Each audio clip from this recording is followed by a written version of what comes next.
Hey, NRL fans, only a couple of weeks ago to round one, thought this would be a great chance to get a couple of NRL creators on, get a bit of a broad scope on how everyone's thinking the season's going to play out, not just from our own teams, but from the NRL in general, get a bit of feedback and have a bit of a look at what our teams are going to produce in 2024. Let's go.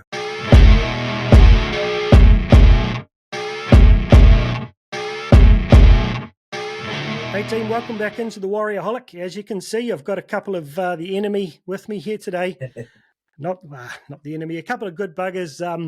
Get them in here for a bit of a yarn about various clubs' perspectives on how the year might play out. It's good to have these two young men with me. Welcome aboard, gents. Thank you for having us. Thank you very much for the opportunity, man. Thank you. Yeah, I'd like maybe start off, get you guys to give yourselves a bit of an intro. Let us know who you're repping and what your podcast channel is there. Start with you, Troy. Yeah, thank you very much for having me and the opportunity. Troy from the Parrot Cave podcast. You can find it on Instagram, X, Facebook, TikTok as well, YouTube, a little bit on there as well. Just search the Parrot Cave podcast. Rugby league news, interviews with former players, fans interviews as well, game day previews coming up in the season, reviews as well possibly. So yeah, representing the Parramatta Eels as well, massive Parramatta Eels fan. I see you had Mark Geyer on there recently, didn't you? Yeah, I'll give you an exclusive. His interview will come out this week. So he was recorded a couple of weeks ago. Actually, he lives around the corner from me, so he came out to the Parrot Cave and we did a face-to-face interview there. So that was great. So he's a great bloke, MG. Some great bruising there, mate. Well done. I'd love to meet that guy one day. He's a bloody legend. Absolutely. All right, and my other man there, the wobbling jaw. How about you, my brother?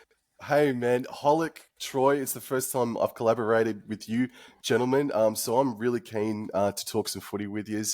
I started talking rugby league on my YouTube channel in 2021, and since then I think I've hit 1,600. I'm sitting at about 1,600 subs, and I'm doing some dicky things, some cheeky things on Insta, and I'm also on Twitter as well. So before you come over and check me out, please go and check out, you the viewer and or listener, go check out Parrot Cave podcast and Warriorholic, and thank you very much for the opportunity. I'm really keen to talk about the season because I haven't actually done it on my own channel yet, so I'm sort of popping my cherry tonight for 2024. Holic, mate, I just got to confirm, are you actually from Queensland? I was born in Canberra and moved to Queensland. Yeah, I was going to say, November. Mate, you're way too bloody humble to be a proper Queenslander. I was at the Origin game last year. Man, they are feral, aren't they? Oh, they're feral fans, man, but I love it. I go for Queensland in the Origin. We're thinking we're getting a bit of balance here, getting a proper Queenslander, but in the end we didn't. Good on you. Actually, that's a bloody good point, actually. I'm sitting here thinking, oh, yeah, we've got all four bloody regions covered. Forgot about the ACT, so we've actually got four covered in three of us. You do, mate. Yeah, half and half. Jesus, I tell you, I'm not the most organised at times. Anyway, great to have you guys on.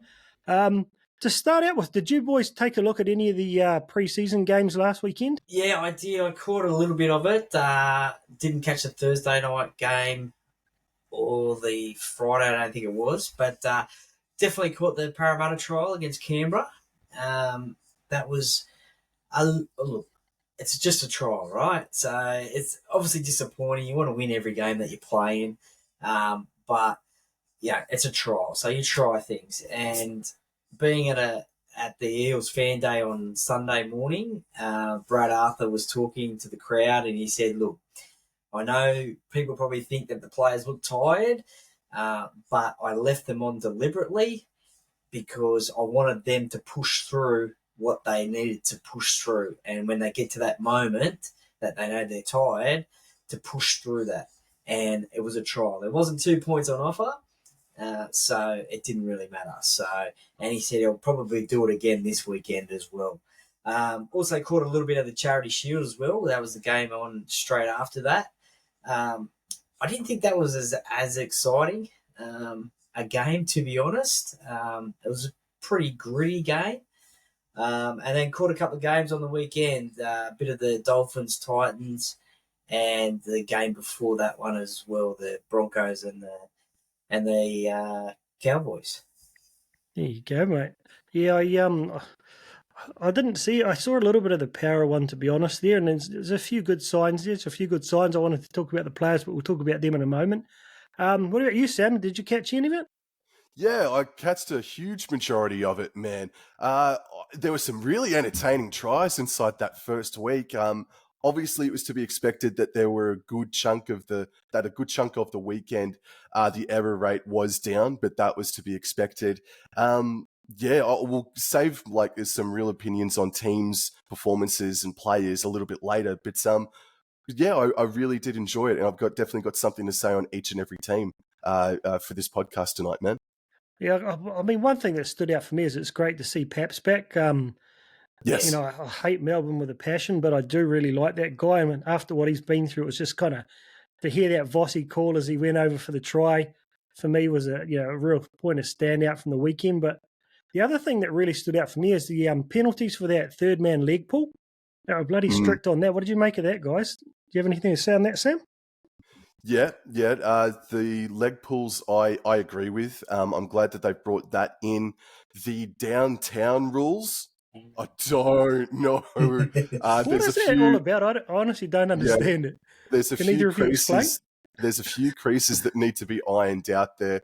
When the kicker punts it downfield, usually in previous seasons, one or two gentlemen stand right in line with the play the ball or the ruck, and they've sort of been allowed to take a step subtly to the left or right to try and make that straight line of the defender running towards the kicker just go a little bit askew.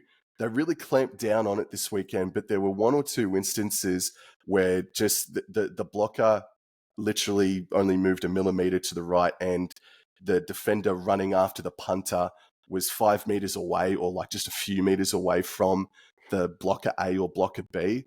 And I didn't think it had much of an impact or bearing on the kicker or the defender in any way, shape or form. So I think that's an area, not of concern, but it's definitely an area that needs to be creased out before season proper. Pretty reactionary, I guess, to what the Panthers started doing to protect Nathan Cleary, is it?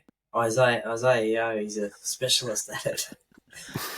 Did you guys hear today? I think they were talking on SEN about they're going to police the bloody same thing for drop goals, and they're going to review it to see if anyone's actually sort of impeded chases, which means you're going to, every time you have a drop goal attempt, it's going to be in Golden Point or to not go to Golden Point. The fans are going to go nuts. Then you got to wait 5 minutes for them to review it. Man, I think they get a bit carried away at times. What do you reckon, Troy? Well, I think that's going to cause a bit more controversy, isn't it? Because if one team gets penalised for doing it and then another team doesn't, then the fans will be saying, oh, why did you penalise us and not them? And we lost the game because of that. Yeah, don't get me started on consistency, mate, after our game on the weekend. Yes, well, they are trying to consistently change rules at the moment these days. I think some of them are for the better, but sometimes I think they're just changing for the sake of it. But hey, we won't focus too much on the things that piss us off at this stage. The season hasn't started yet, but yeah, it was interesting to see it. I do like the one with the leg pull. Yep. There's a couple of things I've never liked that, and I don't like the guys who choke. The second guy in, he's literally choking the guy by the throat. I'm not a big fan of that, but hey. So let's jump on to each of our teams. I'm really keen to hear what you guys have seen over the off-season, the changes that have happened in rosters, maybe, a bit of a reflection on how things went in 23 and how you're feeling heading into the season is the first part of the question.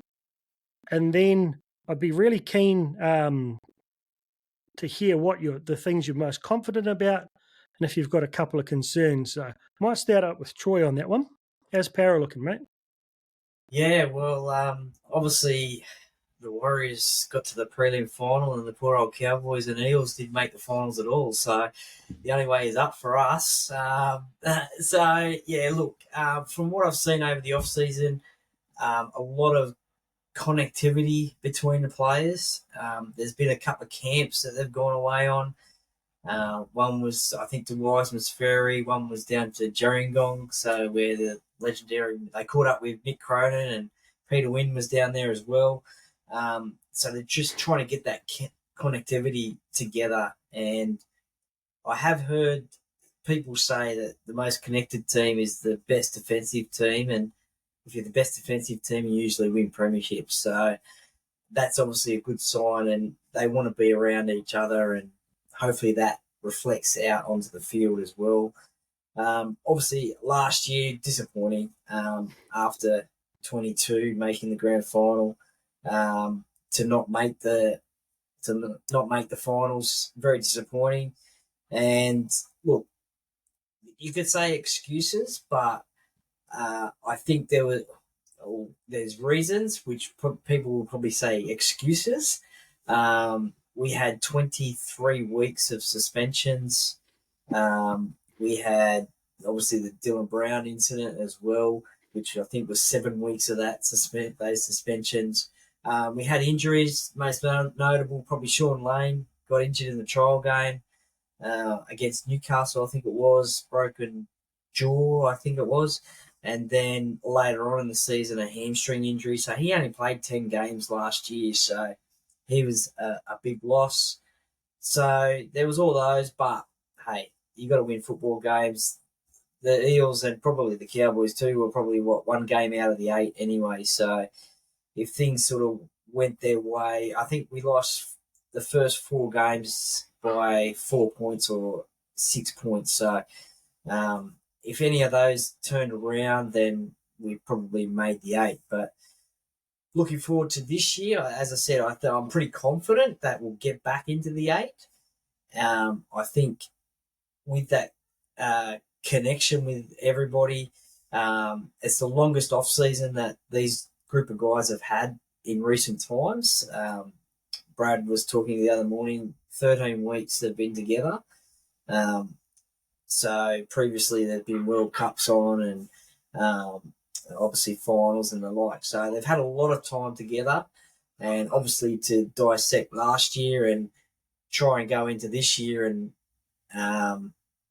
not do those things that they did last year. So they're I'm just trying to think of it. Their responsibilities on the field, their discipline, that's the one. Discipline has got to be a lot better this season. And we saw, Reek and Campbell Gillard last year with the lazy knee tackles that copped him a couple of weeks. So the discipline's got to be better in that way, which I think will be. And yeah, really looking forward to this year. The guys are ready to rip in and can't wait for round 1. If I look at Para, it's, I don't know, they've got some of the the biggest stars in the game. Like Gutho's probably the hardest working fullback. He probably sets up more tries than any other fullback. You've got a really quality halves combo there that, in theory, could become the best in the comp. You've got some pretty solid forwards there, but it kind of feels like there's a little bit of a gap between your top level and then the next level down. That if you can lift the newer guys or the average guys to that level, like Sean Lane when he went to you guys compared to what he was like at the Warriors, he's just gone to that next level. So I feel like if you can get 2 or 3 of your mid-tier players to come up to that level next year, you could do a lot of trouble. What do you reckon? Yeah, that is a little bit of a concern amongst fans as well, our depth in our squads. And, a lot of people did say that about the trial on the weekend as well. They said, look, our depth is going to be troubled this year if that's the sort of performance that they put on the weekend. But so there's a few spots that there's competition for week in, week out. We've only recruited 2 players of note, so Kelma Tuolagi and Morgan Harper as well, both from Manly. So really looking forward to seeing how Kelma goes. A lot of people have bagged Morgan for coming to the club as a defensive player, but he's not really a defensive player. But I guess you just have to wait and see how he goes. And I think maybe a change of club could be a good thing for him.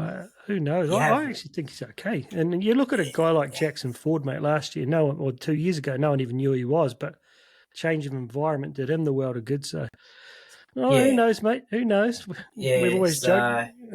You never know where we could end up. I'm thinking about 4 to 6, I think, maybe for the season. Finish 4 or 6. So. Sounds good, brother. How about you, Sam? How are the Cowboys looking this year after a bit of a disappointing season last year? Not to sound like a plagiarist, mate, or just like copy and paste, but Todd Payton very early on in December said that the club were 6 or 7 weeks ahead from what they were based off of the season before in the preseason training.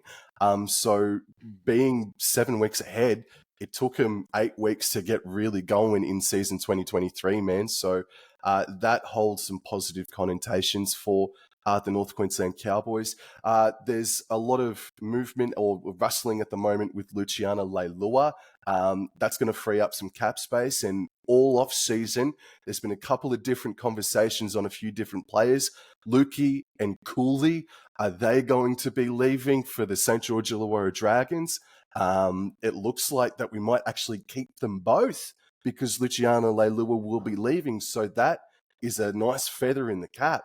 But the other conversation throughout the off-season has been on Jason Taumalolo and whether or not he should remain a $1 million player and if he should be better off suited at a different club. Turn it up, please. He's only the best forward of the new millennium, just about.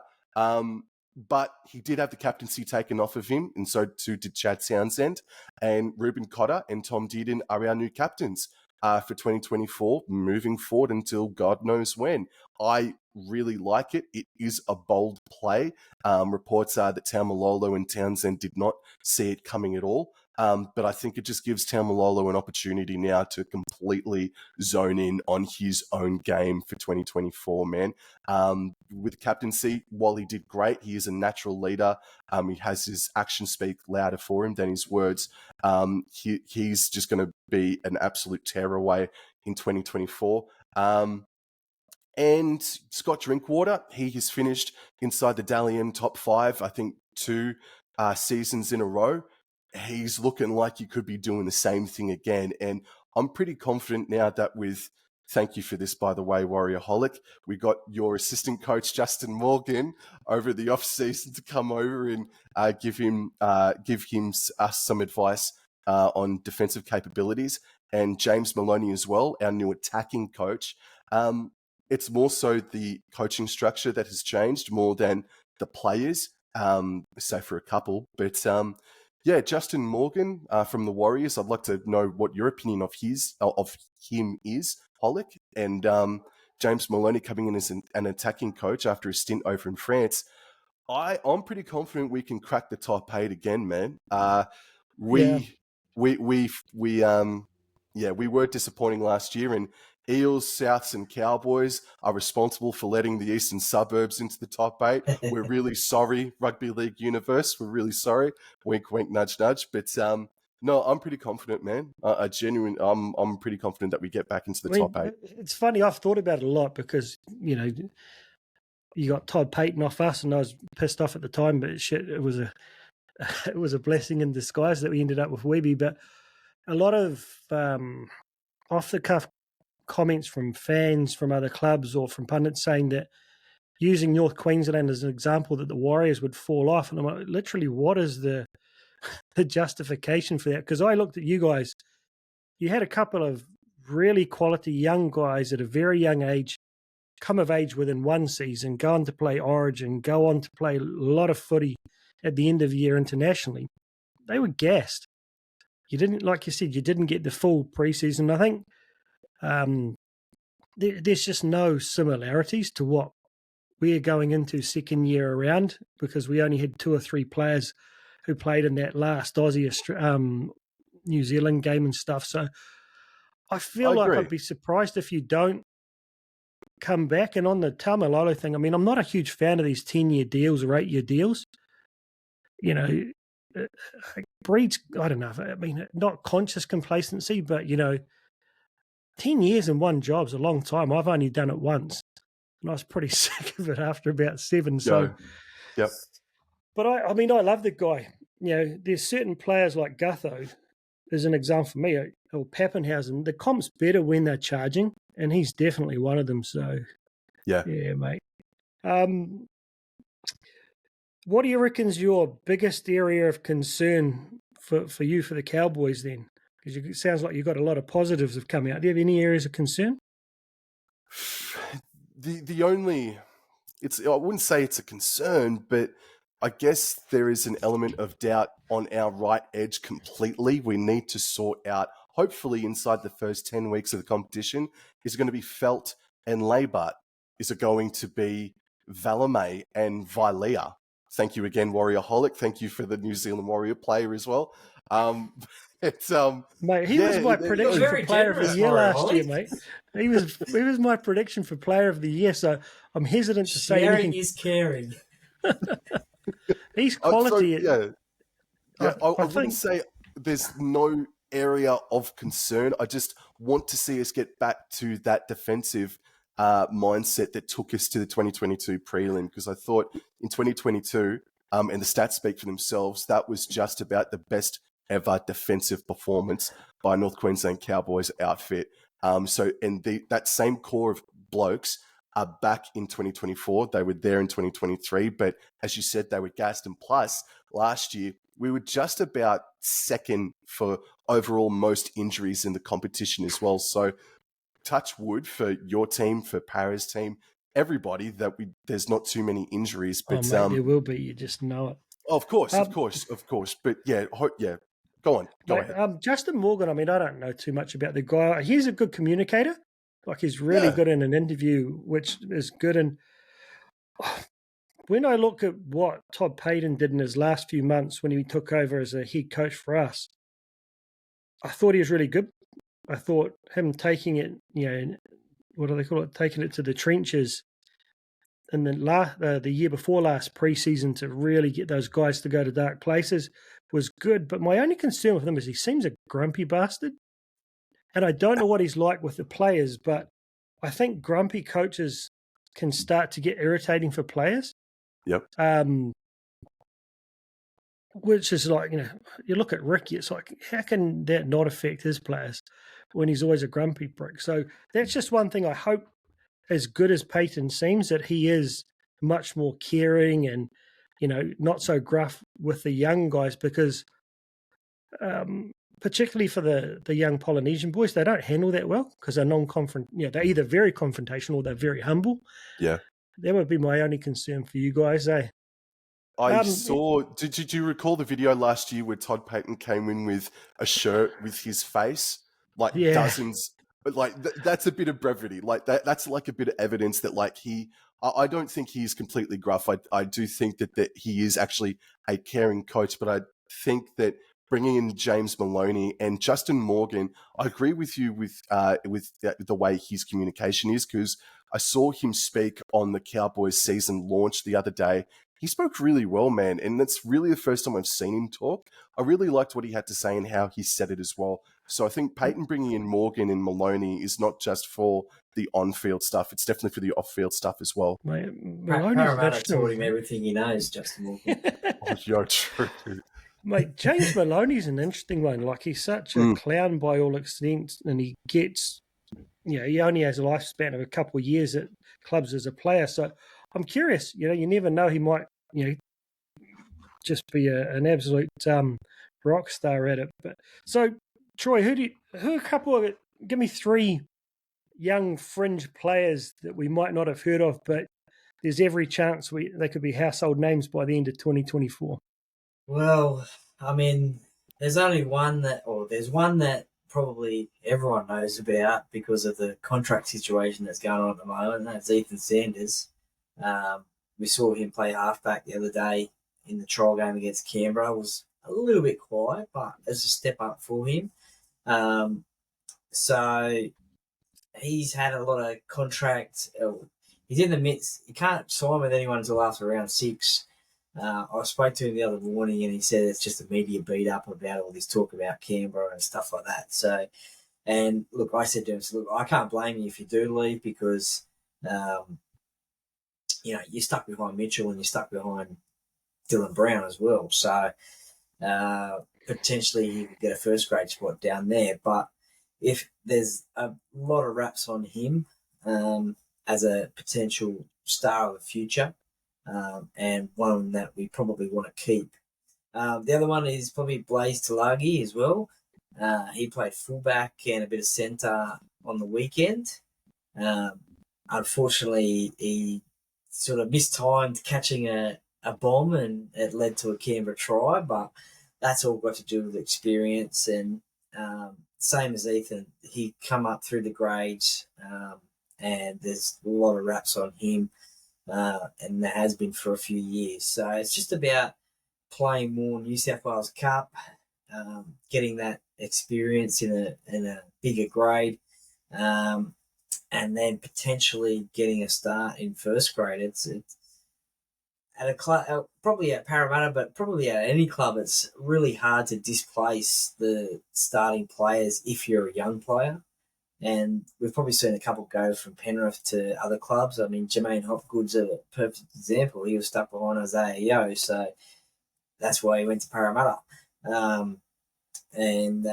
Sorry, Sam, mate. He was in talks with the Cowboys too, apparently at one stage, but we won over because of Brad Arthur. So he could have been a Cowboy at one stage, but he chose Parramatta, thankfully. But look, another one he's probably not a young gun, but he only had his rookie season last year, and I think he'll probably branch out this year is Brendan Hands as well. He's not so much a young gun, but as I said, he's played his rookie year last year, got his start in first grade with injuries to Josh Hodgson.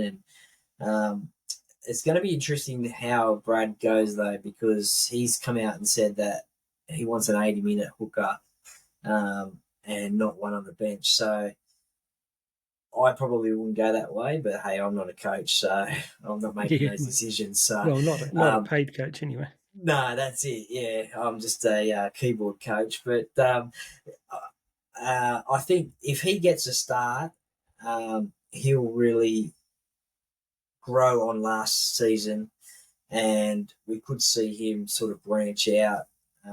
He was one of the better players on the weekend for Parramatta. So, yeah, Blaze, Ethan, and Brendan.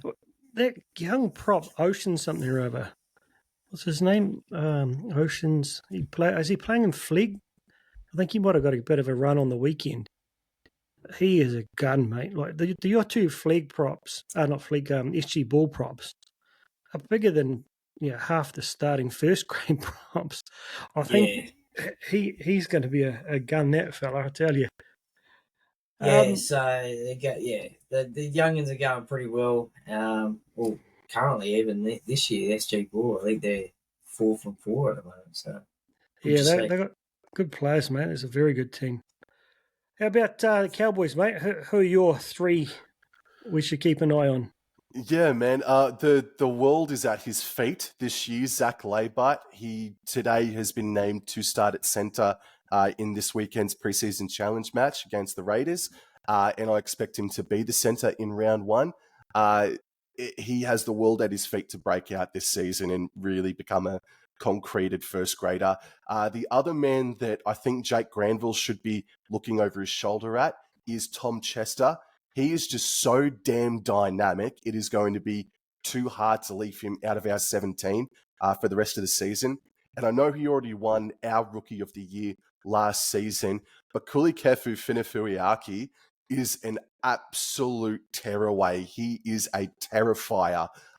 Some of the runs he had this past weekend, he got put into the correct hole, and if he didn't, he created the space for himself. And that try he scored was just this twisting, blockbusting run, which was just amazing. There's an element of Taumalolo to his game.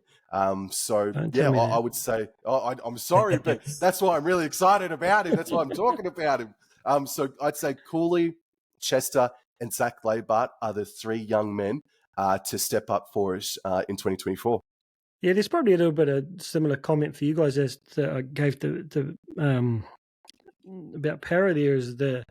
There is a little bit of gulf between you've got some absolute elite players. Drinkwater's right up there with the best in the comp, I think, and he'll probably play Origin this year, I reckon. To the elite young guys, but then you've got a few there, Felt or whatever the likes, good journeyman or whatever, but probably not world class anymore. So getting these young guys in there around the elite players is very exciting for both of your clubs. I mean, on the Warriors' perspective, I think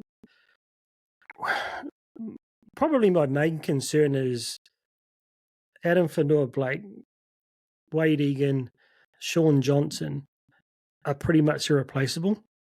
We don't have anyone to come up in those positions to have a run at a comp if we lost those three or one of those three. We've got some really good quality guys, but every other position, man, just watching our trials, the other day and watching the Cup last year, our strength is our juniors, Jesus, and now we've got four teams full of them. All right, Sam, what do you got, mate? Minor premiers, Penrith Panthers. In second spot, I've got your Mobholic, the Warriors. Woo. In third spot, I've got the Broncos.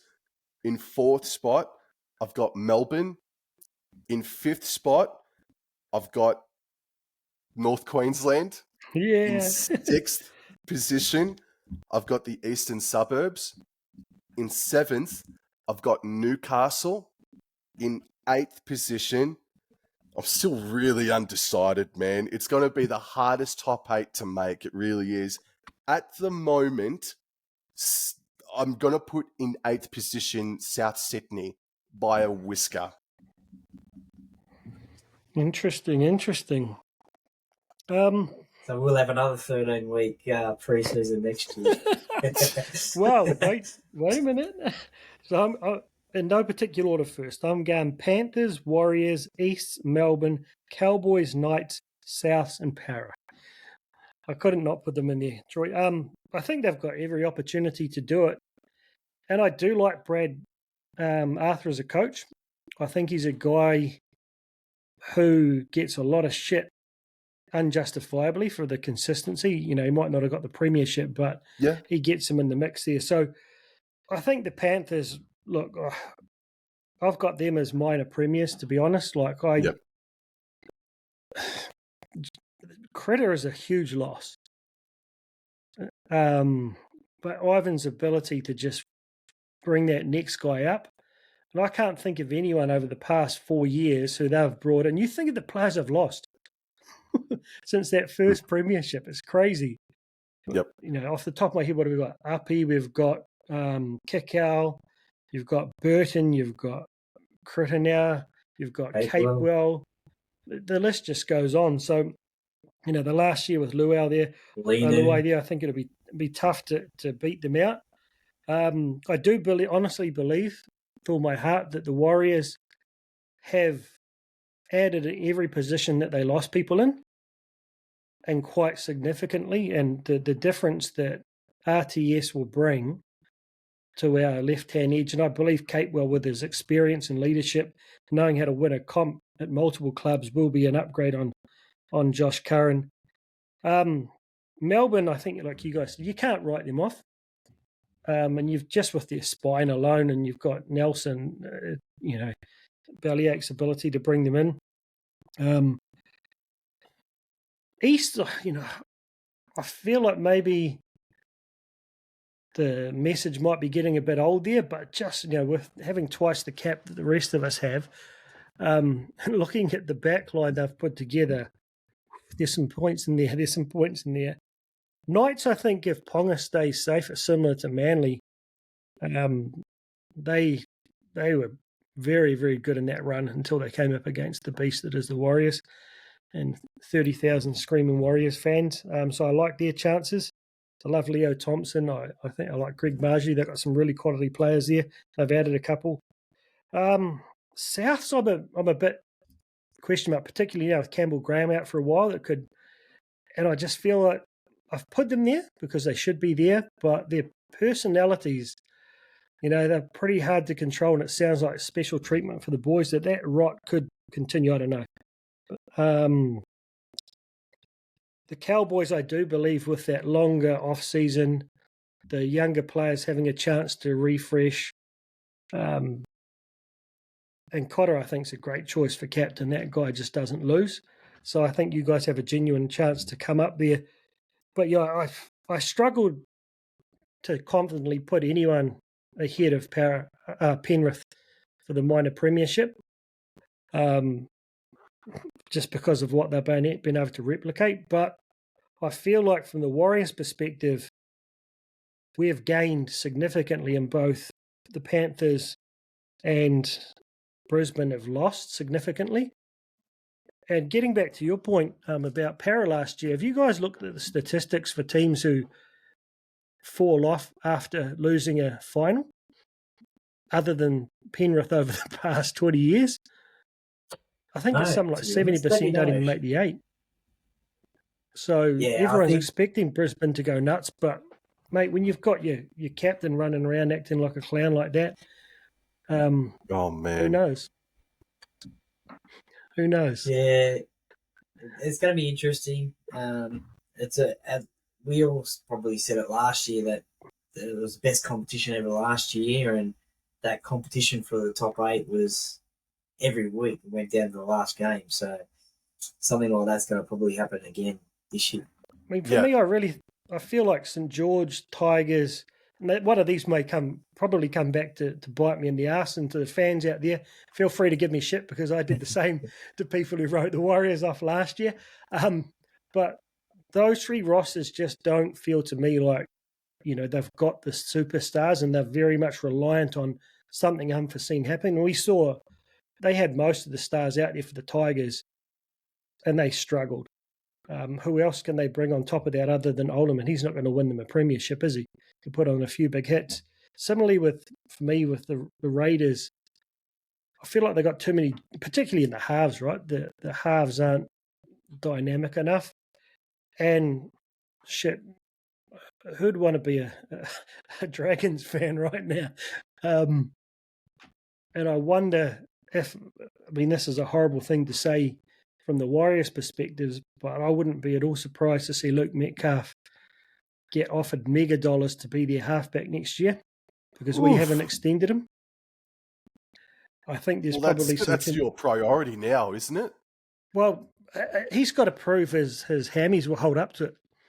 That's, I think, the biggest concern, similar to Jazz. I love him more than any other player to play for the Warriors, but when you've got soft tissue injuries that start repeating, and Metcalf's had a history of it, I think, I wouldn't be surprised, and I've heard whispers he's a little bit homesick. I don't know. These are just complete.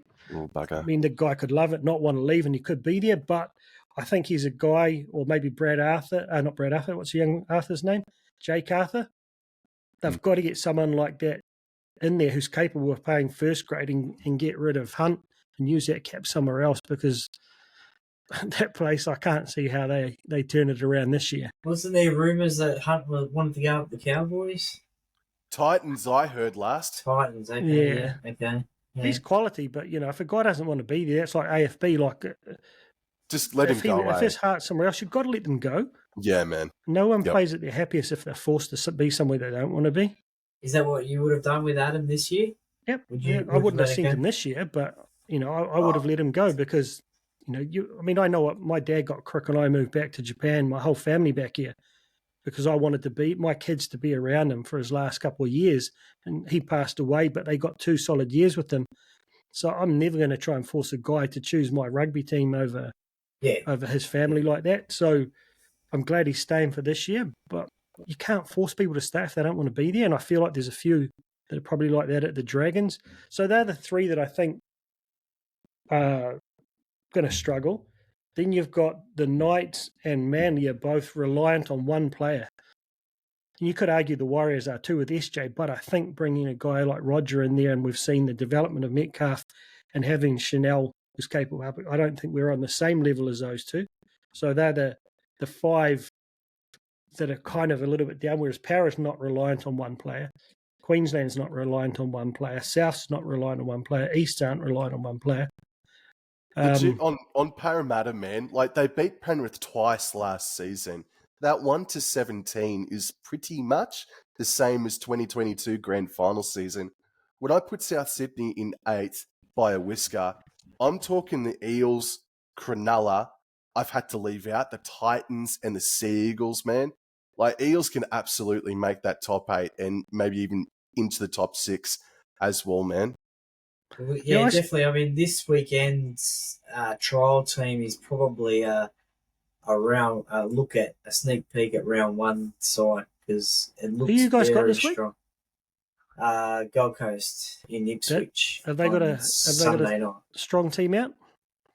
I haven't seen the Gold Coast team yet, but I assume they're going to have pretty much a stronger team than last week, and so I think AJ Brimson's going to be playing. So yeah, I'll be watching a lot more games this week to sort of get that good indication. I mean, last week I was excited footy was back. I watched the Dogs, some really good young players there, but the other ones I was like, I'm just like watching SG ball. But this week, one of the other things that's going to be interesting is because we haven't seen it before, and I know there's a week's difference between, or 2 weeks difference between games, but those sides going over to Las Vegas and then having to come back. I'm glad we're not one of them, brother.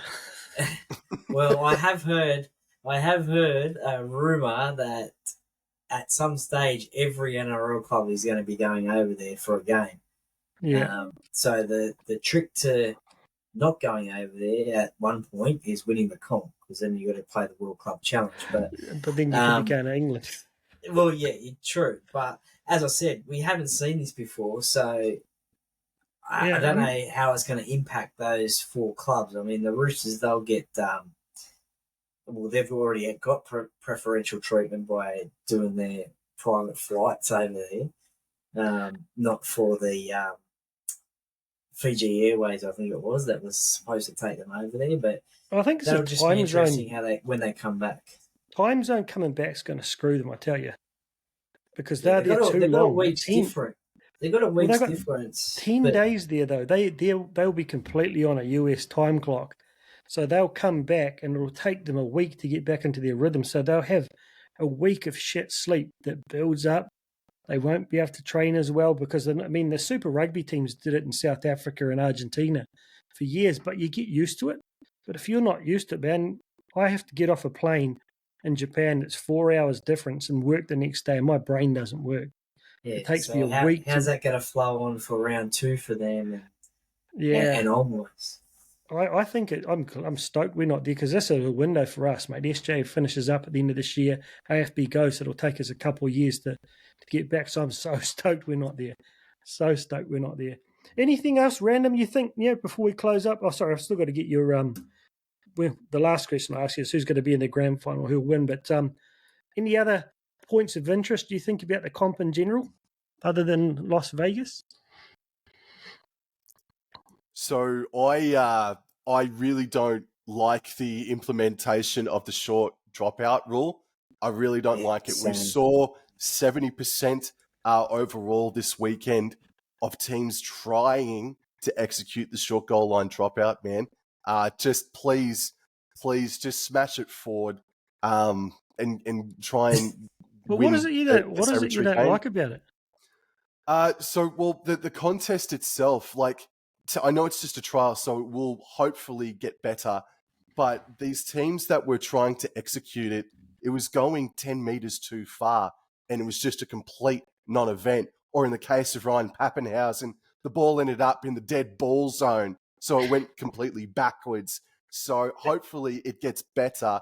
But I also don't like the aspect that I think Graham Annesley did come out and clarify it, but just for argument's sake, if the Warriors are down by 2 points with 30 or 40 seconds to go against the Cowboys, they earn a goal line dropout, and then the Cowboys just smash it over the dead ball line out on the full by 10 meters or so. That's not a penalty to your Warriors. That's just a tap of the ball. But And what so, pisses me off more than that is, yeah, did you see the Warriors game? How we get a dropout with 30 seconds to go, and they're just allowed to stand there with the yeah, ball and not kick it off, and the game ends. That's more messed up for me. See, I don't mind the short dropouts because it's a thing at the moment, but there'll be teams who can execute it. We're pretty good at it. SJ's got a bloody high kick, and we got a lot of ball back from it. But at the end of the day, if you kick it 10 metres too far, it's the same as kicking at 40, and by the time your guys get up there to tackle the guy in the 30 anyway. So I don't really mind it. I'm less of a fan of the 7-tackle set, to be honest. When you put an attacking kick and it goes like 2 centimetres too far, you're punished for having a go. yeah. That's one I'm not a huge fan of at all. Like, why would you reward the opposition with that? But then you get sort of technical, don't you? Like you might get too finicky with it. Whereas, like you could make a rule where from now on, if you grab a kick from inside the 10 meters zone, a kick that goes over the dead ball line isn't a 7-tackle set. Whereas if you kick it from 20 meters further, it does become a 7-tackle set. But then again, that might become too finicky. But I understand, man, because 7-tackle sets for having to go inside your own red zone, it is a fair punishment, bro. Yeah. I'm with you, Sam. I hate the short dropouts. What is Yo. it? You don't Only, like only it, because Gutho's not too good at them, I don't think. But, just kick the ball long. Kick it long. Yeah, I kind of, in any season up until last year, I would have said the same thing because our goal line D was shit. But I honestly feel like for the Warriors, I trusted their within 10 or 20 metres and within the red zone defence a lot more than I would from 40 metres out where like our edges weren't quite that strong. When we're structured on their line, there's less room for the opposition. So from our perspective, I didn't mind it. Whereas if you kick to someone like Camperera or whatever, or like the example, actually, I can't think of the one actually. But yeah, like a guy like that, you kick it long and all of a sudden he just steps the first guy. I was more worried about a try there. Yeah, another one I don't know, I'm curious your guys' opinion on is I don't like the multi-man tackle, 2 guys drop off and then you're allowed to strip. I don't think you should be allowed to strip unless you're the first guy and the only guy in the tackle. Yeah. Because it's not rugby union and you're not meant to, like, you've got 320 kilo guys, one's choking you, the other one's probably got hold of your nuts, and then the other one's sitting there trying to pull the ball off you, and he just says go, and in an instant they let go and they can rip. To me, that's a silly rule. Yeah, that's always been grey waters though, hasn't it? It's not That's really a always one-on-one tackle, is it? It's No. Yeah. 3, 2, 1, and then strip. But yeah. Guys like Munster will just fly in and do it in one motion. I love that because it's a great way to turn over the ball, but not when you've already had 3 people in it. So the only way I think you can stop it is to call held sooner and then like literally start penalising people for not getting off them for half an hour because, when you've got 4 seconds, the Storm get at times from the time they call held to the play of the ball. That's a long time. I reckon they should bring back raking the ball at the ruck. Yeah. Bring that one back. Yeah, Benny Elias was great at that. Yeah. Mario. It's good to have a few things, but I don't know. It's just I don't like. There's a couple of things like there's that one, and the other one's like I just don't like the grubby shit. There's still a lot of attacking of the face and the throat to me that's not necessary that you don't get in the women's game, and that's why I love it. Women's game is great, isn't it? Yeah. It's just pure.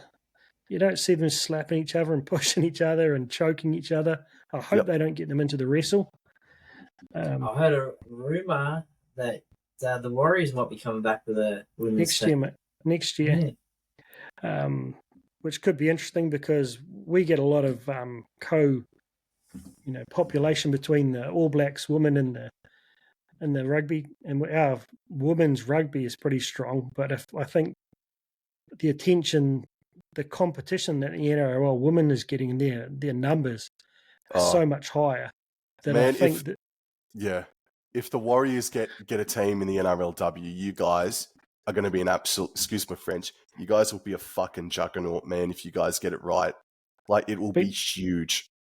I mean, it's crazy. Like, if you guys had any idea how much talent footy talent there is in New Zealand for the Warriors to tap into. They had 2,500 kids turn up or apply for the open trial for Harold Matts. Yep. And most of them are coming out of the top rugby schools in New Zealand and actually getting kids flying from Aussie now to be a part of it. And New Zealand rugby is on a huge decline. There's a massive disconnect between the New Zealand rugby as an organisation and the fans. The product's complete arse. Other than the All Blacks, no one watches it. So if you're a young kid in your teens and you see the whole country going nuts for the Warriors, sold out stadiums chanting on TV every week versus going to a Super Rugby game, there's like 500 people there, we're going to get so many good quality players, which I think is good for the comp because we can't keep them all. And that's why one of the reasons I don't think we can sustain a second NRL team from a fan perspective, because all of the hardy fans won't patch over from the Warriors. I wouldn't go and follow a Wellington team if they were down the road. I'm a Warriors fan. But from a player's perspective, if they can get another NRL team here, or maybe even try and set up 2 or 3 New South Wales Cup level teams here backed by the NRL, so you can start attracting in junior players out of rugby at an early age to then populate the expansion teams in Australia. There's so much opportunity, but I just don't think we've got the fans to do it. Anyway, slight digressions here, but it's good to share a bit of banter.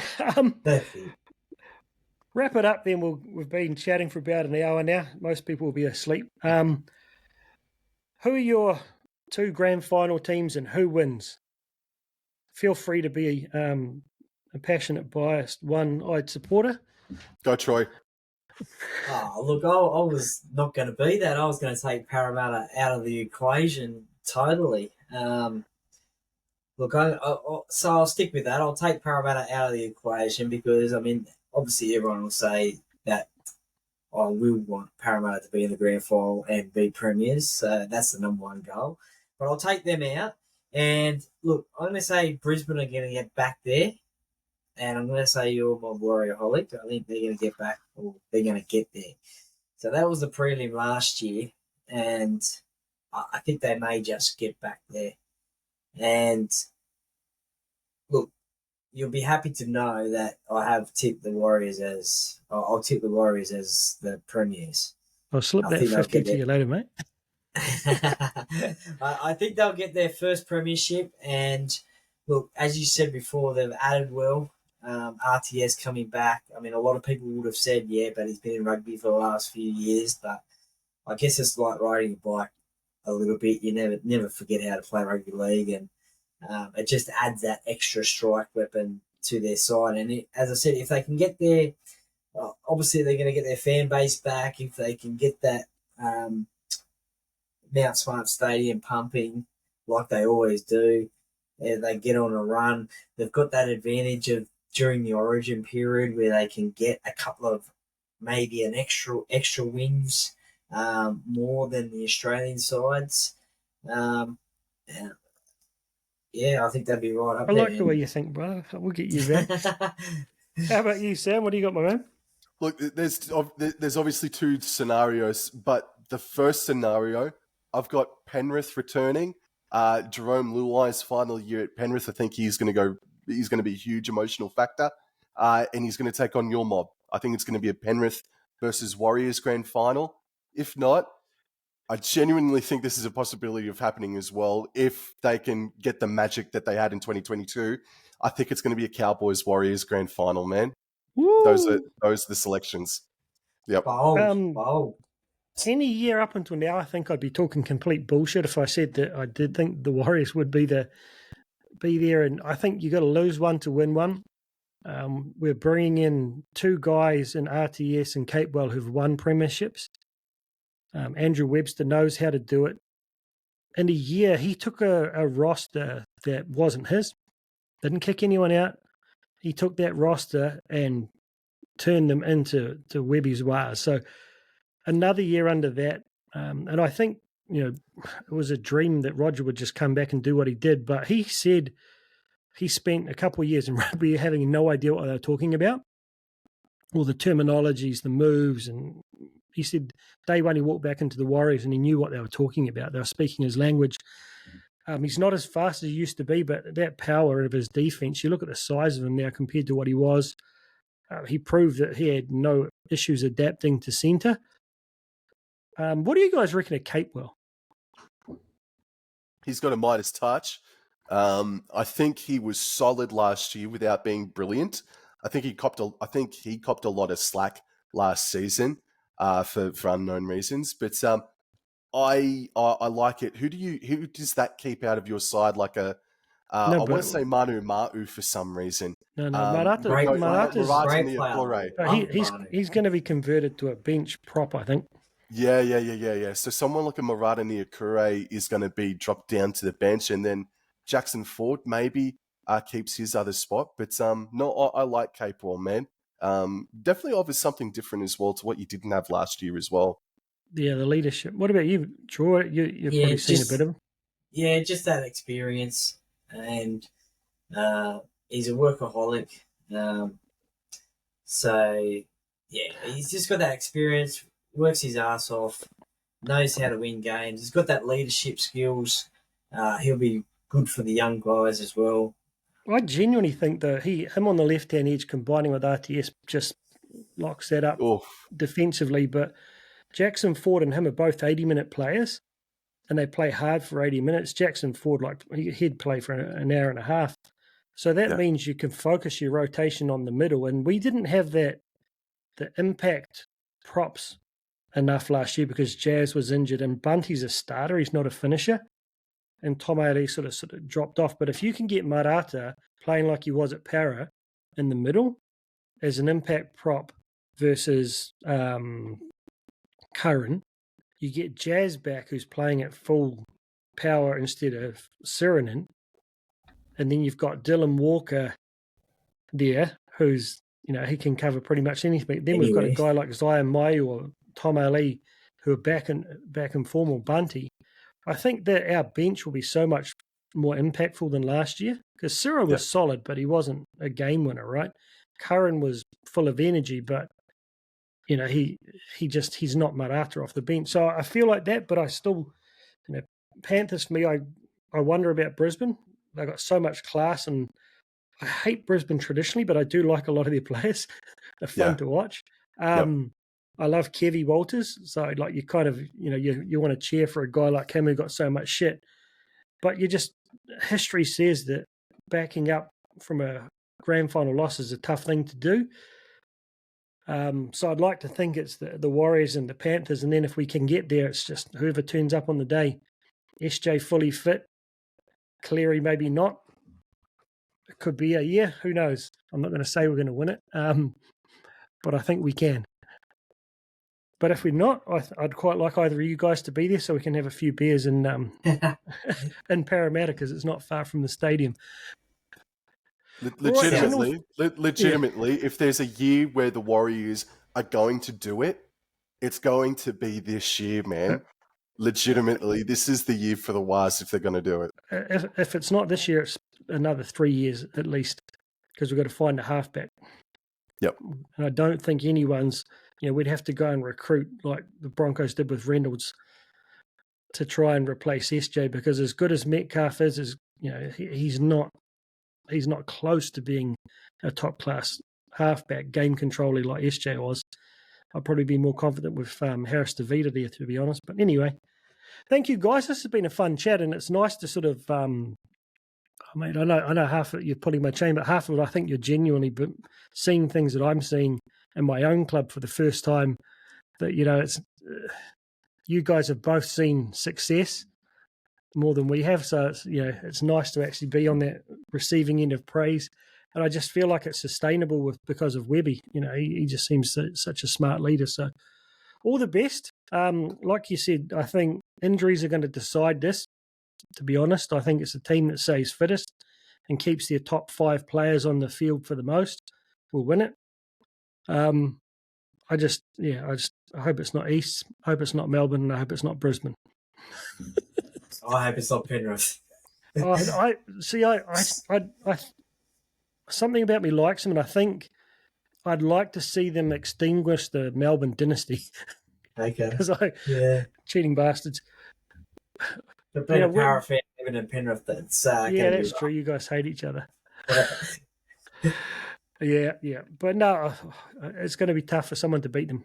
It will be. Oh, definitely. 100%. Champions. Right. Thanks for those who stuck around for the hour and listened to us waffle on. I'm sure there are a couple of hearty ones out there, but we'll look to do this again. It's real nice to kind of share a bit of a balanced discussion with a couple of hearty other fans who can look at things objectively. That's one of my key policies. As blind a Warriors fan as I am, I try to be balanced and acknowledge our strengths and weaknesses. And I think you guys have both done a great job, so I appreciate it. Give these guys a follow. I'm going to put their various links up here, either you'll see a caption, or in the description in the YouTube. Give them a follow. They're good buggers. Give them a bit of banter, but no abuse. Thank you very much. Up the Mighty Wars, up what do you call yourself? The Paris? Up the Eels, and up the Cowboys. Thanks, guys. Thank you, man.